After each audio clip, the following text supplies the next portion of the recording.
Para mejorar nuestra devoción personal diaria y edificación de la fe mediante el estudio de las Escrituras, presentamos Estudio 7, una forma dinámica e interactiva de estudiar la Palabra de Dios. Con nosotros, sus anfitriones, pastores Denis Mercedes y Alex Lizardo. Dios te bendiga y te guarde, querido amigo y hermano. Te habla el pastor Alex Lizardo y te doy la bienvenida una vez más a Estudio 7. El día de hoy, como siempre, damos una bienvenida a nuestro compañero, pastor Denis Mercedes, quien nos acompaña en los comentarios de estas valiosas lecciones. Pastor, que Dios te bendiga. Gracias por estar con nosotros. Bendiciones, mi querido pastor Lizardo, y saludos a los amigos que siempre nos acompañan en el estudio de la Santa Palabra de Dios.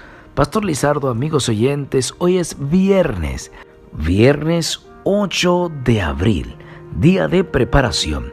A donde quiera que usted se encuentre hoy, por favor tome una actitud de oración y acompáñeme a hablar con el Señor.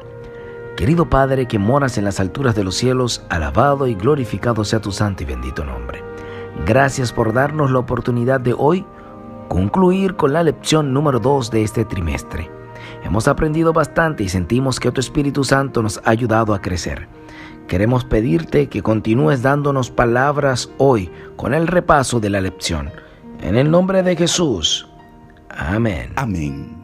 Pastor Denis y amigos oyentes, en la parte introductoria del resumen de hoy viernes 8 de abril, vamos a considerar la conexión entre el árbol de la vida y el árbol de la ciencia del bien y del mal. El hecho de que ambos estén ubicados en medio del huerto ya sugiere que hay una relación entre ellos, pero hay más que solo una relación geográfica entre los dos árboles, Pastor Denis. Esto se debe a que los seres humanos tomaron el fruto del árbol del conocimiento del bien y del mal y desobedecieron a Dios, perdiendo el acceso al árbol de la vida, y no pudieron vivir para siempre, a menos en este estado. Esta conexión es la base de un principio profundo. Las decisiones morales y espirituales tienen un impacto en la vida biológica, como Salomón le dijo a su hijo: Hijo mío, no te olvides de mi ley, y tu corazón guarde mis mandamientos, porque largura de días y años de vida y de paz te aumentarán.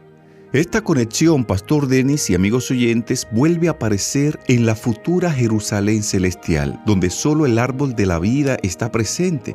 Debemos considerar también, a la luz de lo que dice Ellen White en el libro Testimonio para la Iglesia, tomo 3, página 531, ella dice que cuando Dios creó a Eva, quiso que no fuera ni inferior ni superior al hombre, sino que en todo fuese su igual. La pareja no debía tener intereses independientes. Sin embargo, cada uno poseía individualidad para pensar y obrar. Pero después del pecado de Eva, como ella fue la primera en desobedecer, el Señor le dijo que Adán dominaría sobre ella. Ella debía estar sujeta a su esposo, y esto era parte de la maldición. En muchos casos, esta maldición ha hecho muy penosa la suerte de la mujer y ha transformado su vida en una carga. Al ejercer un poder arbitrario, el hombre ha abusado en muchos respectos de la superioridad que Dios le dio, la sabiduría infinita, ideó el plan de la redención que sometió a la especie humana a una segunda prueba, dándole una nueva oportunidad.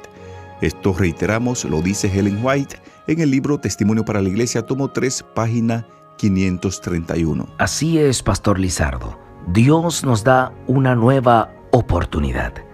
Dios confrontó, Pastor Lizardo y amigos oyentes, a Adán en el Edén y le hizo preguntas no solo para determinar su culpa, sino también para llevarlo al arrepentimiento. Si usted observa, amigo oyente, esta temática vuelve a aparecer con Caín. Dios le hace pregunta. También ocurre en el diluvio. También usted lo verá en la Torre de Babel, en Sodoma y en Gomorra. Estos incidentes que he citado mencionan la investigación de un juicio. Es lo que Dios hizo en el Edén y lo que también hará hoy en día.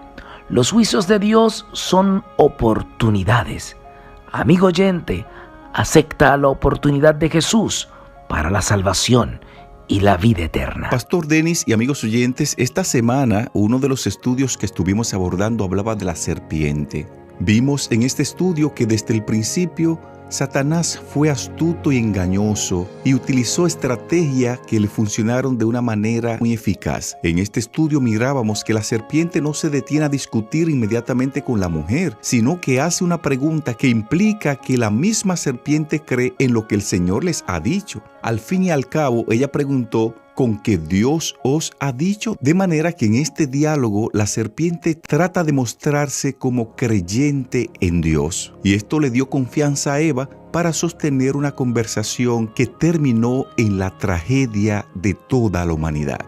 Esto lo estuvimos mirando, pastor, en el estudio de esta semana. Bueno, no solo hablamos de la serpiente en esta semana, sino que también vimos una lección bajo el título El fruto prohibido.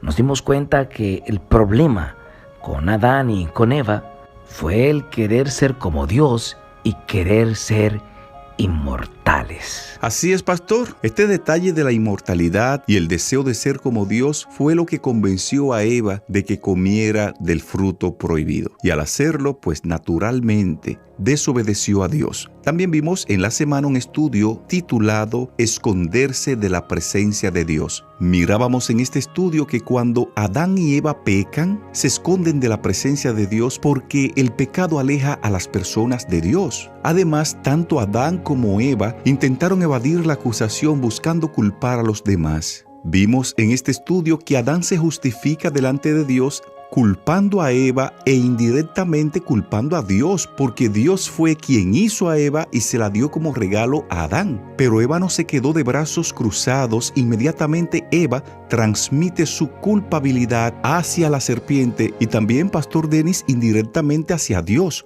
porque fue Dios quien creó a la serpiente. Pero en definitiva, ambos eran culpables. Esto también lo estuvimos mirando en el estudio de esta semana. Así es, yo creo que los seres humanos después del pecado, pastor Lizardo, andan escondiéndosele a Dios. Bueno, también en esta semana vimos una lección bajo el título El destino de la serpiente. Vimos su sentencia en Génesis 3:15, donde Dios establecía que pondría enemistad entre la serpiente y la mujer, entre su simiente y la simiente de ella, y que sería herida en la cabeza, estableciendo allí un golpe de muerte. Aprendimos en esa lección que los creyentes no deben temer, porque la serpiente ya está vencida, aquella que se llama Diablo y Satanás. Ya Jesús le dio su sentencia de muerte. Así es, pastor, y no importa cuánto se mueva la serpiente, su cabeza ha sido aplastada. En el momento cuando Cristo Jesús murió en la cruz del Calvario y aseguró la salvación y la redención de la raza caída, Satanás fue pisoteado en la cabeza y muy pronto, cuando Cristo venga, le dará la estocada final a aquel gran dragón, la serpiente antigua, llamado Diablo y Satanás. Esta semana también mirábamos en uno de los estudios el destino de la humanidad. Aprendimos en este estudio que como el pecado del hombre se debe a que escuchó a la mujer en lugar de escuchar a Dios, la tierra de la que fue tomado el hombre es maldecida y como resultado el hombre tendría que trabajar duro y finalmente volver a la tierra de donde viene. Por eso es que cuando alguien muere, vuelve al polvo, a la tierra de donde venimos. Aprendimos también ese día que nunca fue parte del plan original de Dios que el hombre muriera. Escuche bien esto, nunca estuvo en el plan de Dios que el hombre cayera en pecado y que el hombre volviera al polvo de donde Dios lo formó. Aprendimos también ese día que a pesar de que Adán y Eva pecaron, a pesar de su abierta desobediencia a Dios, nunca tuvieron ninguna razón para dudar de Dios, tampoco dudar de sus palabras, ni tampoco de su amor. En resumen, vimos bien ese día que Dios maldijo a la serpiente, Dios maldijo a la tierra, pero nunca maldijo a Adán ni a Eva. Al contrario, le dio una esperanza de que la serpiente un día sería destruida y que Cristo Jesús, como Cordero de Dios, iba a redimir al hombre y librarlo de la culpa del pecado. Esto lo estuvimos también mirando, pastor, en el estudio de esta semana. Pastor Lizardo, amigos oyentes, ya al cierre, permítanme contarles una historia que escuché. Un hombre andaba en un bosque y se encontró solo en ese lugar una gran serpiente. Él, como le tenía temor, comenzó a ponerse nervioso y no sabía qué hacer. Detuvo sus pasos y no avanzó más. Retrocedió lentamente para tomar una roca y lanzarla a aquella serpiente que estaba atravesada en el camino. Así que lanzó fuertemente la roca a la cabeza de esa gran serpiente. Y efectivamente, la roca golpeó la cabeza de la serpiente. Para sorpresa de aquel hombre, la serpiente no se movió. Fue extraño para él, así que movió las hojas que estaban cubriendo parte de la cola de la misma y se dio cuenta que aquella serpiente atravesada en el camino hacía tiempo que estaba muerta. Amigos oyentes, el enemigo puede atravesarse en el camino cuantas veces quiera, pero recuerda, hace mucho tiempo que ya está vencido. Avanza sin retroceder en el nombre de Jesús hacia la salvación. Si es así, escribe ahora en la caja de comentarios: yo avanzo en el nombre de Jesús. Sin tiempo para más, de esta forma llegamos a la parte final del resumen de la lección número 2 titulada La caída. Recordamos en la parte final de este resumen el texto base de esta lección, que lo encontramos en Génesis capítulo 3 verso 15, que dice: y pondré enemistad entre ti y la mujer, y entre tu simiente y la simiente suya. Esta te herirá en la cabeza, y tú le herirás en el calcañar. Te invitamos ahí donde estás para que en actitud de oración hablemos con Dios. Dios y Padre, gracias te damos porque a pesar de la caída del hombre, a pesar del pecado penetrar a la tierra, hay una esperanza para todo aquel que cree en ti. Hay una esperanza para aquel que acepta ese sacrificio que Cristo Jesús hizo en la cruz del Calvario por cada uno de nosotros. El día de hoy, una vez más, aceptamos y valoramos aquel precio que se pagó en la cruz por nuestro rescate. Fortalécenos, oh Señor, y ayúdanos a muy pronto llegar a la patria celestial. En el nombre de Jesús. Amén.